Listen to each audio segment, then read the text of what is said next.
우리 성도님들은 집에 하나씩 진주를 갖고 계신가요? 네, 저희 집엔 없습니다. 네. 그 진주는 이 세계에서 제일 비싼, 값비싼 보석 중 하나입니다. 진주에 대해서는 성도님들도 잘 알고 계시겠지만, 특별히 진주는 조개라는 생명체를 통해서만 만들어집니다. 진주가 만들어지는 과정 한번 사진 한번 보여주시겠습니까? 네, 진주가 이렇게 생겼다고 하고요. 특별히 만들어지는 과정은 그 속에 이물질이 들어가게 되고, 그 이물질이 들어온 상황에서, 위급한 상황에서 이를 견디기 위해서 몸을 보호하기 위해 이 이물질을 감싸는 무기체 덩어리가 만들어진다고 합니다. 쉽게 말해서 어려운 상황을 버티기 위한 하나의 응어리다 라고 이해하면 좋을 것 같습니다. 재밌는 것은 모든 조개가 진주를 만들 수 있다고 합니다. 그러나 진주를 만들 수 있는 확률은 매우 낮다고 합니다. 1만 개의 조개 중에 1개의 조개만이 진주를 만들 수 있고, 그 중에서 상품성이 있는 진주를 만들어내는 조개는 더더욱 희귀한 것입니다. 그렇습니다. 어떻게 보면 선택받은 조개만이 진주를 만들 수 있다는 것입니다. 오늘 말씀은 이방의 흔하디 흔한 이방 사람들 중에 그 한 명, 룻의 이야기입니다. 오늘 이 말씀을 통해서 하나님 보시기에 룻이 어떠하였길래 주님께서는 그녀를 택하사 다윗 그리고 그리스도의 계보에 이름을 올릴 수 있는 여인으로 선택하셨는지, 그 속의 진주는 무엇인지 살펴보도록 하겠습니다. 우선 1절 말씀을 한번 살펴보겠습니다. 1절 말씀은 사사들이 치리하던 때로 시작합니다. 사사들이 치리하던 때는 매우 불완전한 시대입니다. 이스라엘 백성들이 죄를 짓고 우상 숭배를 하면 벌을 받고, 그리고 회개하면은 사사를 세우셔서 다시 그것을 극복하게 하시던, 순종하면 복을 주시던 때입니다. 특별히 오늘 말씀에서는 유다의 흉년이 든 상황입니다. 유다 족속 중 그 베들레헴의 엘리멜렉이라고 하는 사람, 그 사람은 그의 아내와 두 아들을 데리고 유다의 흉년의 때에 모압 지방으로 가게 됩니다. 룻기 1장 21절 말씀을 살펴보면은 그들이 풍족하게 나갔더니라고 이제 나오미가 말하는데, 그렇습니다. 불완전한 시대, 흉년이라는 그 어려운 상황 속에서 그나마 풍족하게 살던 엘리멜렉의 가족들이었습니다. 그들은 자신들이 그 어려운 환경 가운데서 더 나은 상황을 위하여 하나님의 약속의 땅을 떠나 모압으로 간 것입니다. 거류한다 라는 것은 잠시 머물다라는 의미로, 그들은 유다의 흉년이 그치면 돌아가야겠다 했던 것입니다. 그러다가 2절, 그들은 모압이라는 땅을 보고 들어가 살게 됩니다. 그 이후로 이제 나오미의 남편 엘리멜렉은 죽게 됩니다. 나오미에게는 두 아들만 덩그러니 남게 되었습니다. 남편이 정확히 언제 죽었는지는 모르지만 나오미는 두 아들들이 장가가기 전까지 두 아들을 기르면서 열심히 생활한 것입니다. 혼자 이방 땅에 덩그러니, 우리나라로 따지면은 성공하기 위해서 미국에 갔는데 남편도 죽고 자식들만을 홀로 먹여 살리는 그런 어머니를 상상하면 됩니다. 혼자 이방 땅 가운데서 두 아들들을 기르기란 결코 쉬운 일이 아니었습니다. 그렇게 두 아들 말론과 기럐이 모압에서 어엿하게 자라서 모압 여인에게 장가들게 됩니다. 이제 나오미는 아들들이 일을 하고 자식도 많이 낳아서 번창하길 바랬습니다. 하지만 그들이 거기에 거주한 지 10년쯤 두 아들들은 자식도 없는 채 모두 죽게 되었습니다. 그렇게 그 여인은 두 아들과 남편을 떠나보내고 혼자 남아버리게 된 것입니다.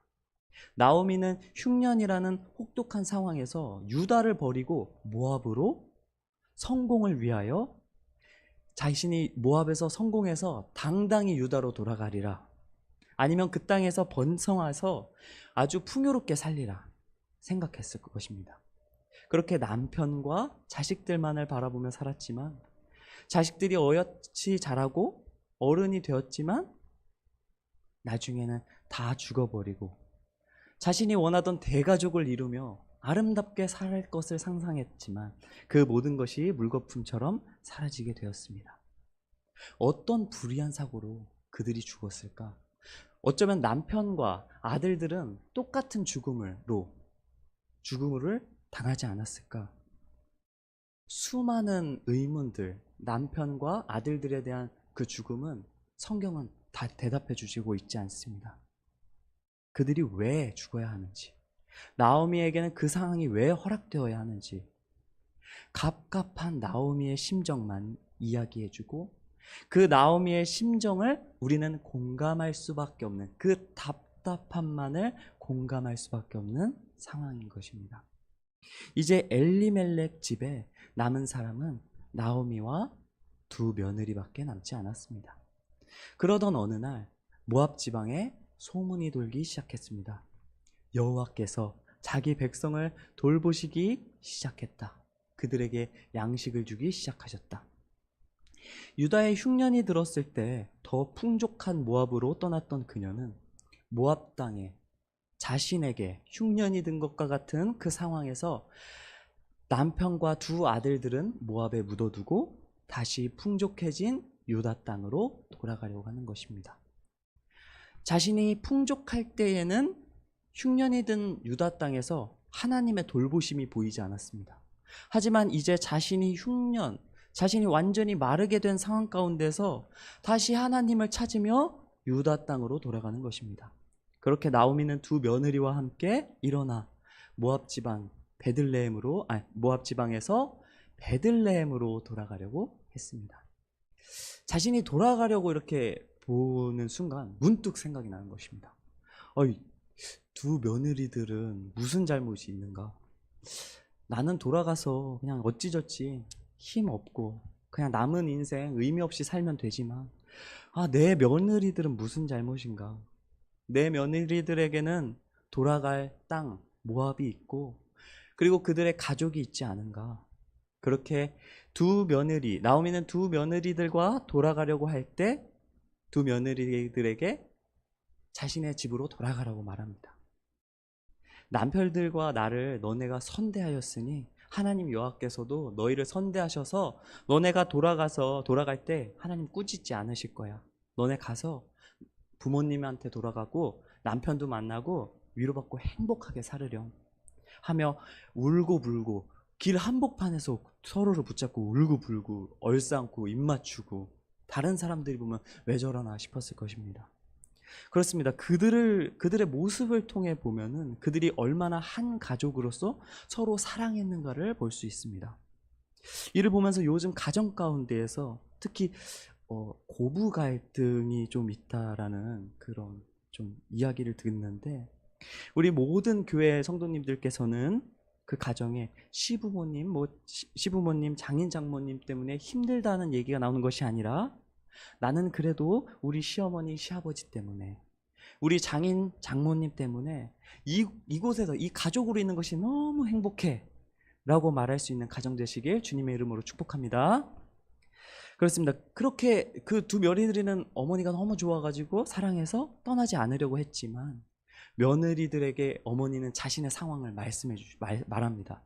12절 13절 내 딸들아 되돌아가라. 나는 늙었으니 남편을 두지 못할지라. 가령 내가 소망이 있다고 말하든지 오늘 밤에 남편을 두어 아들들을 낳는다 하더라도 너희가 어찌 그들이 자라기를 기다리겠으며 어찌 남편 없이 지내겠다고 결심하겠느냐.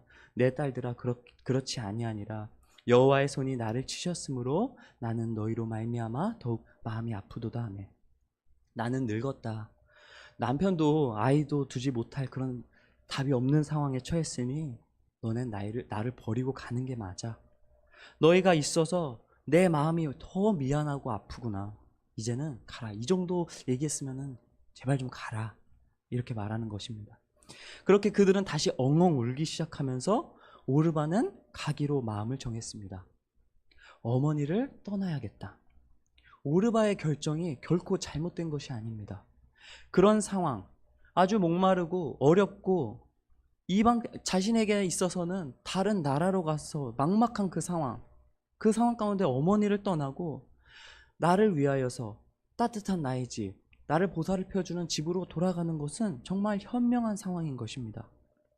말라버린 흉년이 들어버린 어머니를 버리고 자신이 사랑하는 가족에게 돌아가는 것, 그렇게 입맞추고 떠나갑니다. 그런데 룻은 나오미를 붙쫓았습니다. 여기서 붙쫓았다라는 말은 다바크라는 단어인데 결합하다 라는 의미가 있습니다. 결합하다인데 히브리어에는 사랑이라는 의미가 세 가지 단어가 있습니다. 그냥 사랑하는 것과 또 질투하시는 하나님 할 때 하나님께서 맹렬히 사랑한다는 그 사랑, 그리고 부부가 하나가 된다, 하나님과 하나가 된다 라고 하는 한 몸을 이루는 사랑이 있습니다. 뗄래야 뗄 수 없는 사랑, 어쩌면 사랑이라는 말 중에서 가장 최고라고 볼 수 있는 것입니다. 이는 우리가 예수님께서 나와 붙어 있어야 된다, 나는 포도나무다, 너희는 가지다, 너는 나에게 붙어 있어야지 산다, 우리는 하나가 되어야 한다 라는 그 의미, 그 사랑을 뜻하는 것입니다.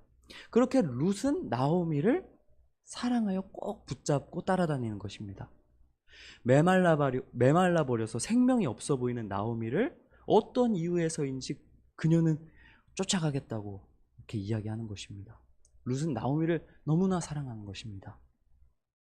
너무나 사랑하여서 그 모든 상황은 눈에 보이지 않는 것입니다. 흉년일지라도 나에게는 어머니만 있으면 됩니다. 나는 어머니와 붙어 있어야지 살 수 있습니다 라는 의미로 따라갑니다. 그런 룻을 나오미는 다시 뭐라고 합니다. 15절, 나오미가 또 이르되 보라, 내 동서는 그의 백성과 그의 신들에게로 돌아가나니 너도 너의 동서를 따라 돌아가라 하니, 이제 나오미는 슬슬 눈치를 주며 핀잔을 줍니다. 봐라, 내 동서는 저렇게 현명하지 않냐? 내가 지금 힘든 상황이니까 그렇게 떠나서 더 나은 상황으로 가지 않느냐? 너도 동서를 따라서 제발 가라. 나 미안하게 하지 말고 제발 현명한 선택을 해라. 눈물이 다 닦이기도 전에 그를 밀어내는 말입니다. 하지만 룻은 말합니다. 16절 17절 함께 읽도록 하겠습니다. 룻이 이르되 내게 어머니를 떠나며 어머니를 따르지 말고 돌아가라 강권하지 마옵소서. 어머니께서 가시는 곳에 나도 가고 어머니께서 머무시는 곳에서 나도 머물겠나이다.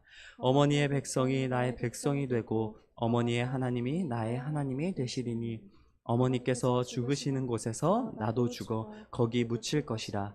만일 내가 죽은 이후에 어머니를 떠나면 여호와께서 내게 벌을 내리시고 더 내리시기를 원하나이다 하는지라. 이렇게 막 서로 가라 안 갑니다 하고 티격태격 약간 흥분되기도 하는 그런 상황 가운데서 눈물을 더 흘리면서 룻은 말하는 것입니다. 말도 제대로 나오지 않는 그 흥분된 상황. 저는 어머니를 따라 어디든지 가겠습니다. 이는 물리적으로 어머니를 따라가겠습니다. 그리고 정체성으로도 어머니를 따르겠다고 말합니다. 어머니가 유다 족속이면 저도 유다 족속이 되겠습니다. 어머니가 하나님을 섬기시면, 여호와 하나님을 섬기시면 나는 내 신을 다 버리고 여호와 하나님, 어머니의 그 하나님을 저도 섬기겠습니다. 철저한 자기 부인이 있는 것입니다.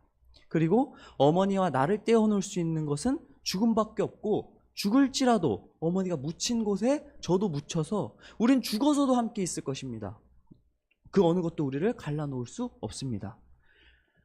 어떻게 이렇게 고백할 수 있는 것입니까? 상황이 어렵고 힘들다고 하더라도 룻의 사랑은 변하지가 않습니다. 룻의 어머니에 대한 그 사랑은 상황에 따라 변하지 않는다는 것입니다. 죽음도 떼어놓을 수 없는 그 신실한 사랑을 고백하고 있습니다. 그럼 어떻게 이방 여인 룻이 이런 고백을 할 수 있는 것입니까? 어떻게 경험해보지도 않은 어머니의 하나님을 나의 하나님이라고 말할 수 있는 것입니까?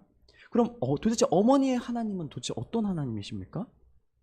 어머니의 하나님은 이렇습니다. 나오미의 고백은 나를 치는 하나님.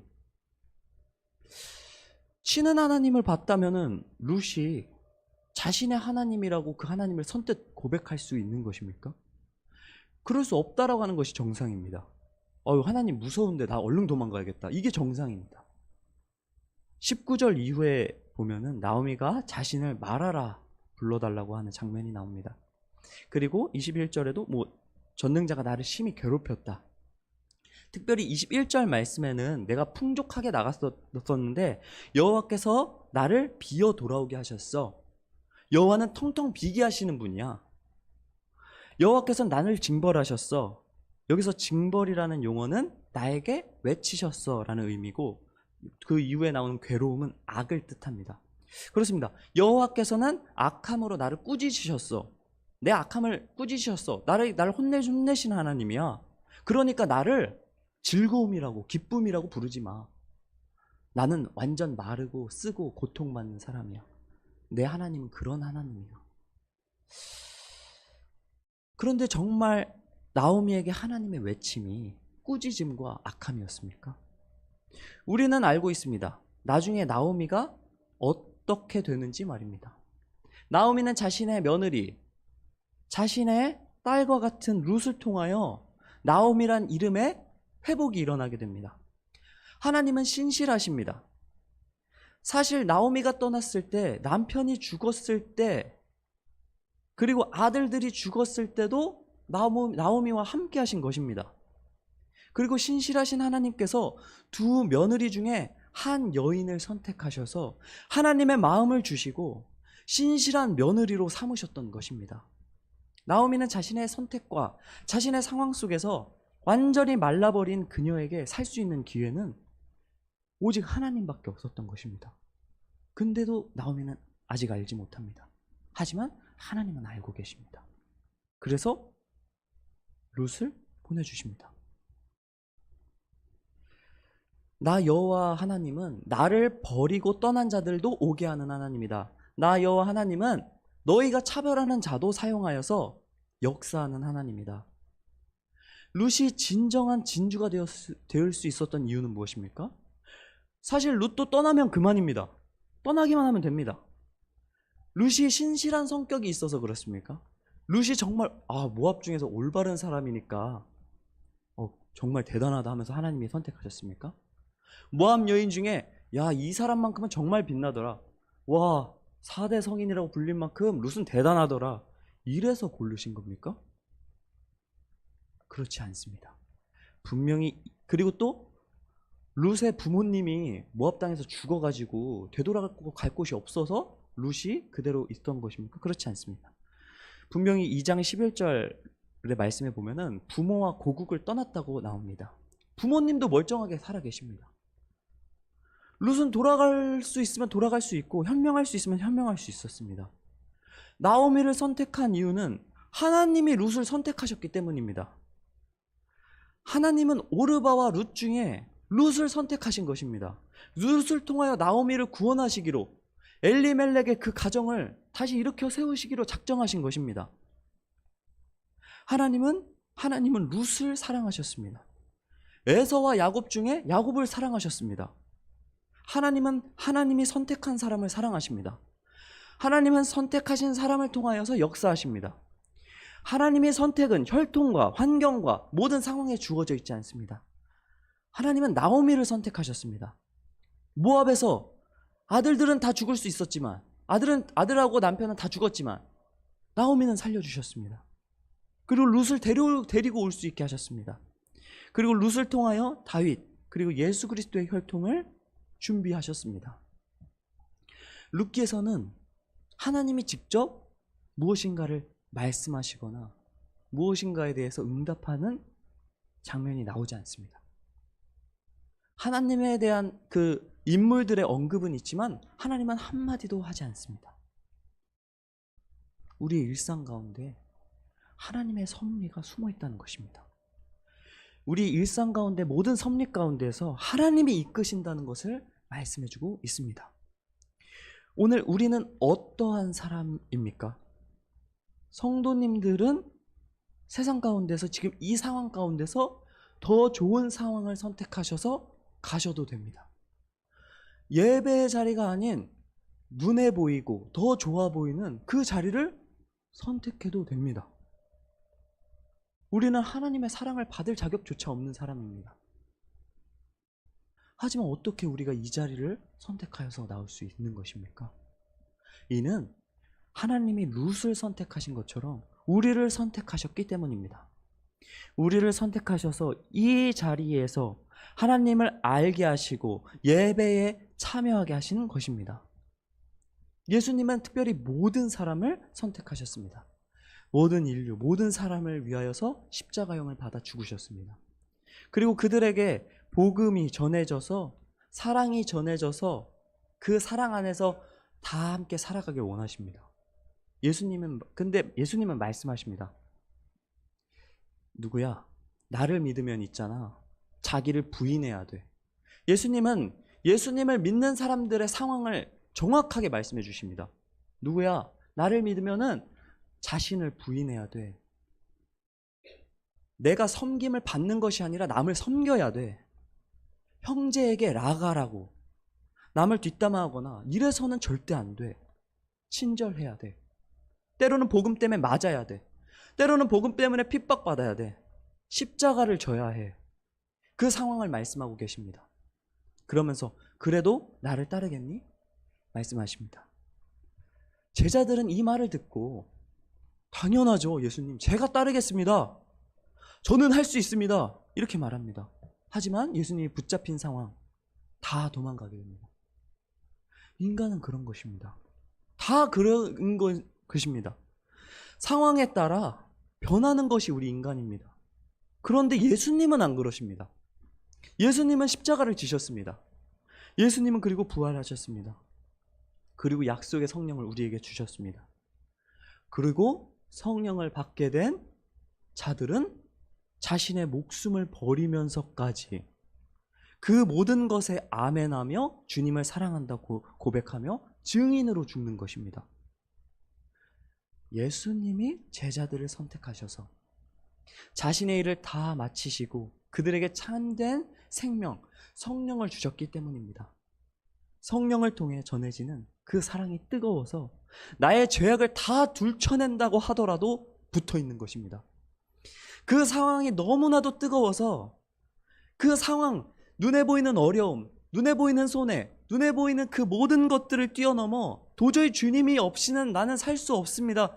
그런 것을 다 순종하면서 나는 주님께 붙어 있겠습니다. 하게 만드는 것입니다. 어머니를 향한 룻의 뜨거운 사랑. 어머니를 따르는 것이 화려하지 않아도 괜찮습니다.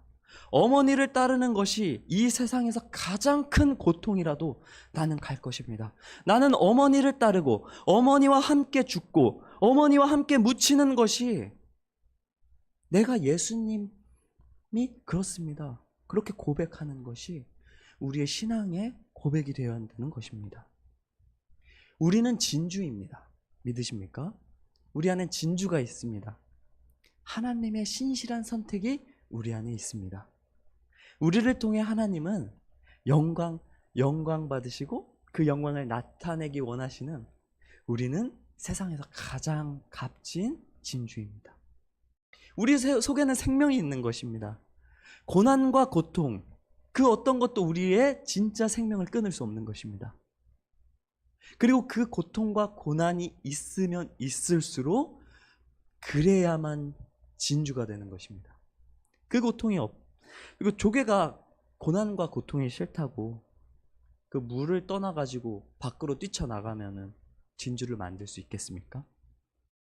고통과 고난이 싫다고 호흡을 하지 않으면은 그 속에 이물질 가운데서 그냥 가만히 그냥 있으면 거기에 반응하지 않는다면은 반응이 되어지지 않는다면은 진주를 만들 수 없는 것입니다. 우리는 어려운 상황 속에서도 주님께 붙들려 있어야 하는 존재인 것입니다. 그래야지 살 수 있습니다. 영광의 그날에 이르는 순간 주님이 칭찬하실 가장 아름다운 모습의 성도님들 되시길 주님의 이름으로 축복합니다. 하지만 예수님은 나만을, 우리만을 선택하시지 않으셨습니다. 지금도 예수님을 거부하는 그 사람들을 위하여서, 내가 전도하기로 작정하신 적정한 그 사람을 위하여서 우리가 나아가길 원하시고, 또 그를 위하여서 그를 선택하셔서 우리를 보내십니다. 그리고 그를 위하여서도 자신의 생명을 내어주셨습니다. 그 사람 속에서도 가장 소중한 구원이 빛날 수 있도록 우리는 전해야 하는 것입니다. 특별히 제 친구 중에 한 명이 정말 기도와 전도를 많이 했었습니다. 근데 첫 번째 고백은 그거였습니다. 내가 죽을 때 예수님 믿을게. 친구야 언제 죽을지 모르는데. 그러다가 또 한 번 계속 전도를 했습니다. 그러니까 그러면은 네가 목사 안수 받을 때 교회 가볼게. 점점 가까워지고 있는 것 같습니다. 그래서 하나님께서 언젠가 그 친구를 변화시킬 것을 기대하며 오늘도 기도하고, 성도님들께서도 더 마음에 품으시고 애절하게 하는, 나를 힘들게 하는, 나를 진주로 성장시키는 그런 영혼들이 있을 것입니다. 그분을 품고 기도하시는 시간 되시길 주님의 이름으로 축복합니다. 기도하겠습니다.